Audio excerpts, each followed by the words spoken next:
Okay, here we are. Watch your step getting off. I know sometimes you kids like to play at the shore, but you sink fast. I will learn to strike, I will learn to fly. I will learn to kill, I don't learn to die. Afterparty. Aside the fact that I forgot what my next point was, that's why I just repeated the name of the game several times. But anyways, Afterparty is a game that I really wanted to play when it launched on PS4, but as my PlayStation 4 and Xbox One have become doorstops within the last year, with the only other game I've played on PS4 being when I did my review of Borderlands 3, as well as playing Death Stranding. That's about it. Well, and then Judgment early last year, but then that's pretty much all the play that my PS4 got. And the Xbox One, Jesus, I maybe like a few hours last year. Anyways, to the point, Afterparty has recently released on Switch, and that's why I am covering it, because I'll Switch everything. So, how do I start with this? It's basically a narrative of two teenagers, I want to say. Well, let's see. They just graduated from college, early 20s then, that are dead for whatever reason. They kind of don't know or realize that they were, and they kind of just are in hell all of a sudden. Obviously, there are narrative reasons for this, but yeah, they're kind of just, bam, surprise, you're in hell. And I don't know how I feel about this game, honestly. If I'll do an amendment video if I change my opinion on this, but after spending a few hours in the game, maybe I'm just old, but it's very unrelatable, the protagonists. Now, this isn't always an issue. Like with Life is Strange, they were definitely very unrelatable characters in that game, but I still cared, and I did grow to like them and even love them as the game went on. This game doesn't seem to have that same effect on me, even though they come at me with the same amount of cringe in the beginning. I don't really care for their well-being because they're actually kind of shitty people, or at least they come off or act really shitty. There's a lot of unrelatable, what I would call teen edge in the game, which is already kind of a turnoff for me. They do the cool opening sequence thing where they walk around and the credits are popping up as you're also quote unquote playing the game. It's mostly just a lot of walking to the left, to the right, and then entering narrative sequences of dialogue to progress the game. So there's not much variety in gameplay, although this is one of those games that's more of a narrative experience than a proper video game. But anyways, the voice acting's fine. I don't know who.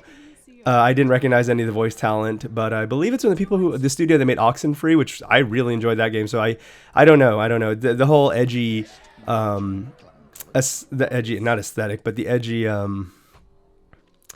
just the attitude of all the characters and the kind of like knee slap humor just missed it all for me. It's just it's a bit hypocritical for me to say as someone who cusses a lot in their content, but I don't know, it was just really weird hearing like just really try-hardy dialogue. I understand that the characters are pretty try-hardy, so it makes sense, but it just didn't click with me. The aesthetics are nice, the art style is nice, everything in the game is pretty. It's purple, so of course I like it as the main aesthetic in hell, along with orange, like lava. So it's just a big contrast of purple and orange, which is fine. I believe those are complementary colors if I recall correctly. So that, that's cool. The game looks fine. I'm sure if you can get past the edginess, the narrative itself is fine. I'm sure if it blows up into this really well thought out narrative that I just didn't see coming. Again, I'll make an amendment video to apologize for my first impressions, but that's what this is. It's my first impressions of the game, and the first impressions aren't really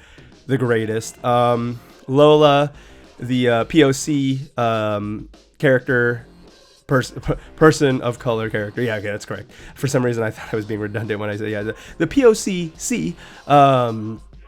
she's okay. They both are okay. Milo and Lola are okay characters. That's the thing. They're nothing special.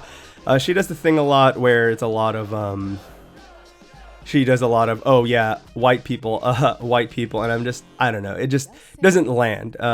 Personally, I am the type of person who talks similarly, so when that type of humor or point lands, it can make a very big impact. But with her, it just didn't land, at least not in the situations that I heard her do that in.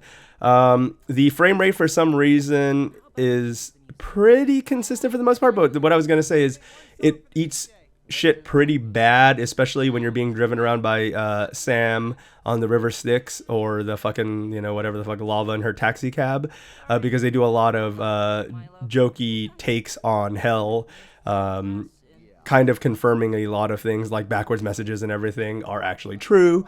But yeah, for some reason, when you're doing the cab sequences, the frame rate drops to like 1 to 5 frames. I don't know if I did play the game entirely handheld, so if any of these issues do not exist when you're playing docked, then I can't speak to that. But I can say that I did play handheld. I'll try to remember to notate that in the description below. But anyways, the frame rate takes a really bad dip.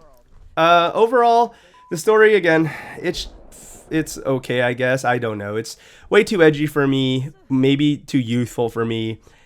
I would have a hard time recommending this game, but if I change my mind, again, we'll follow up on it. But until then, it's a no-go for me, Chief. Why the fuck did I say that's cringy?